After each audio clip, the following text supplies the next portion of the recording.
വെറും രണ്ടേ രണ്ട് കാര്യങ്ങൾ നിങ്ങൾ നല്ല രീതിയിലൊന്ന് മനസ്സിലാക്കി പ്രാക്ടീസ് എടുത്തു കഴിഞ്ഞാൽ നിങ്ങൾക്ക് ഗിയർ ഇടുന്നതുമായി ബന്ധപ്പെട്ടുണ്ടാകുന്ന എല്ലാ പ്രശ്നവും പൂർണ്ണമായിട്ട് തന്നെ നിങ്ങൾക്ക് പരിഹരിക്കാം. ഇതിൽ ആദ്യത്തെ ഒരു പ്രശ്നം എന്ന് പറയുന്നത്, നിങ്ങളിൽ പല ആൾക്കാർക്കും ഗിയർ ഇടുന്ന സമയത്ത് തെറ്റിപ്പോകുന്ന പ്രശ്നം വരും. നിങ്ങൾ ഗിയർ മാറ്റുമ്പോൾ പ്രധാനമായിട്ട് കൈ ഉപയോഗിക്കുമ്പോൾ ശ്രദ്ധിക്കേണ്ട ചില കാര്യങ്ങളുണ്ട്. ഞാൻ നിങ്ങളെ ജസ്റ്റ് ഒന്ന് കാണിച്ചു തരാം. അതായത് ഇപ്പം എൻ്റെ ഗിയർ ഫസ്റ്റ് ഗിയറിലാണ് കിടക്കുന്നത്. ഓക്കെ, അപ്പോൾ ഈ ഫസ്റ്റ് ഗിയറിൽ വാഹനം കിടക്കുന്ന സമയത്ത് നിങ്ങൾ സെക്കൻഡ് ഗിയർ കൊടുക്കുന്ന സമയത്ത് പരമാവധി ചെയ്യേണ്ട ഒരു മെത്തേഡ് എന്ന് പറയുന്നത്, ഇങ്ങനെ പിടിച്ച് സെക്കൻഡ് കൊടുക്കുന്നത് ഒഴിവാക്കുക. ഇത് അപ്പോൾ ഇങ്ങനെ പിടിച്ച് സെക്കൻഡ് കൊടുക്കുന്നത് എന്തെങ്കിലും തെറ്റുണ്ടോ എന്ന് ചോദിച്ചു കഴിഞ്ഞാൽ ഒരു തെറ്റുമില്ല. നന്നായിട്ട് വാഹനം ഓടിക്കുന്നവരൊക്കെ ഇങ്ങനെ ചെയ്യാറുണ്ട്, സെക്കൻഡ് ഗിയർ ഇങ്ങനെ ചേർത്ത് കൊടുക്കാറുണ്ട്. എന്നാൽ ഇവിടെ ചേർത്ത് സെക്കൻഡ് ഗിയർ കൊടുക്കുമ്പോൾ എല്ലാവരും ചെയ്യുന്ന ഒരു മെത്തേഡ് എന്ന് പറയുന്നത്, നിങ്ങൾ നോക്കുക, കൈ ഈ ഒരു ഭാഗത്ത് പിടിച്ചിട്ട് ഇങ്ങോട്ടൊരു പ്രഷർ കൊടുക്കുക. എപ്പോഴും ഈ ലെഫ്റ്റ് സൈഡിലേക്ക് ഒരു പ്രഷർ കൊടുത്തു പിടിച്ച് ഇവിടെ സെക്കൻഡ് ഗിയർ വരെ വരുന്ന ടൈം വരെ ആ പ്രഷർ അവിടെ കൊടുത്തിട്ടുണ്ടാവും. അതായത് ഇതുകൊണ്ടോ, ഇപ്പോൾ ഫസ്റ്റ് ഗിയറിൽ നിന്ന് ഇതേ ന്യൂട്രലിൽ വന്നു, അപ്പോഴും ഗിയർ ലിവറിൽ നിന്ന് അയക്കില്ല, ലെഫ്റ്റാണ് ചേർത്ത് പിടിച്ചേക്കുന്നത്. എന്നിട്ട് ഇതേ താഴോട്ട് ഇടും. ഇങ്ങനെ ഇടുന്ന സമയത്ത് നമുക്ക് ഒരിക്കലും സെക്കൻഡ് ഗിയർ തെറ്റത്തില്ല, കറക്റ്റായിട്ട് ഇടാം. അപ്പോൾ ഇടയ്ക്കുള്ള ന്യൂട്രൽ മനസ്സിൽ ഓർത്തുകൊണ്ടായിരിക്കും സെക്കൻഡ് ഗിയർ ഇടുന്നത്.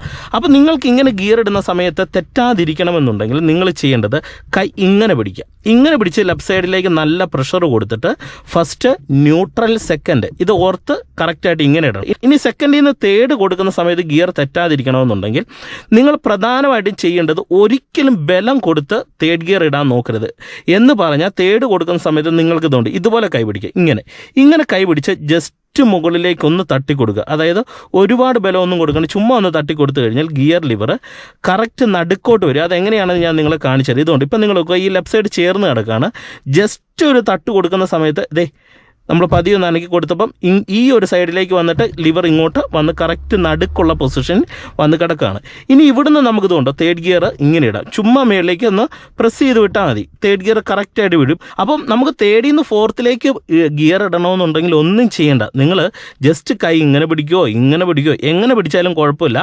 ഇപ്പം നമുക്ക് ഏറ്റവും നല്ലൊരു പൊസിഷൻ എന്ന് പറയുന്നത് ഇങ്ങനെ പിടിച്ചാൽ മതി. ഇങ്ങനെ പിടിച്ചിട്ട് ന്യൂട്രൽ, ഇതുകൊണ്ട് ഒരു സൈഡിലേക്കും ബലം കൊടുക്കുന്നില്ല. ഇപ്പം ഞാൻ എൻ്റെ ഒരു വിരലുകൊണ്ട് ഇട്ട് കാണിക്കും. ഇതുകൊണ്ട് ഫോർത്ത് വീണു. ഇനി നമുക്ക് ഫിഫ്ത്ത് കൊടുക്കണമെന്നുണ്ടെങ്കിലോ, ഫിഫ്ത്ത് ഗിയർ എന്ന് പറയുന്നത് നമുക്ക് ഈ ഒരു ഏരിയയിലാണ് വരുന്നത്. അതുകൊണ്ട് തന്നെ എന്ത് ചെയ്യണം, കൈ ഇങ്ങനെ പിടിക്കുക, ഇത്, എന്നിട്ട് ന്യൂട്രൽ പൊസിഷൻ ഓർമ്മയിൽ വെച്ചിട്ട് റൈറ്റ് സൈഡിലേക്ക് ലിവർ ചേർക്കുന്നു. ഇതുപോലെ ഇങ്ങനെ ചേർക്കുന്നു. ഇങ്ങനെ ചേർത്ത് ഇവിടെ നമ്മളിതുകൊണ്ട് ഇവിടെ ചേർത്ത് നല്ല ബലം കൊടുക്കുന്നു. എന്നിട്ട് ഇതുകൊണ്ട് ഇവിടുന്ന് ഇങ്ങനെ മേളിലേക്ക് അങ്ങ് ഇടുന്നു. അപ്പോൾ കറക്റ്റ് ഫിഫ്ത്ത് വരും. ഇനി നമ്മൾ റിവേഴ്സ് ഗിയർ കൊടുക്കുന്നത് എങ്ങനെയാണ്?